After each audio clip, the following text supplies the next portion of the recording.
अश्विन मास के कृष्ण पक्ष की एकादशी का नाम इंदिरा एकादशी है।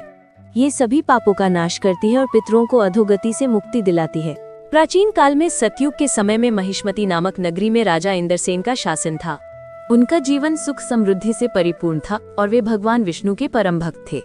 एक दिन जब राजा अपनी राजसभा में बैठे थे तो अचानक महर्षि नारद आकाश मार्ग से उनके सामने प्रकट हुए। राजा ने उठकर उनका सम्मान किया और उनसे आगमन का कारण पूछा। नारद जी ने बताया कि वे यमलोक गए थे, जहां उन्होंने राजा के पिता को देखा। राजा के पिता एक एकादशी का व्रत भंग होने के कारण वहां कष्ट भोग रहे थे। उन्होंने नारद जी के माध्यम से अपने पुत्र इंद्रसेन को एक संदेश भेजा था, यदि उनका पुत्र इंदिरा एकादशी का व्रत उनके निमित्त करे तो उन्हें स्वर्ग की प्राप्ति हो सकती है। अपने पिता की ये दशा सुनकर राजा व्याकुल हो उठे। उन्होंने तुरंत नारद जी से उस व्रत की विधि पूछी। नारद जी के अंतर्ध्यान होने के बाद राजा इंद्रसेन ने उनके बताए अनुसार अपनी प्रजा, परिवार और दासों सहित पूरे विधि विधान से इंदिरा एकादशी का व्रत किया। जैसे ही व्रत संपन्न हुआ, आकाश से फूलों की वर्षा होने लगी। सबने देखा कि राजा के पिता गरुड़ पर बैठकर विष्णु लोक की ओर जा रहे हैं। इस घटना के बाद राजा इंद्रसेन ने कई वर्षों तक निष्कंटक राज्य किया।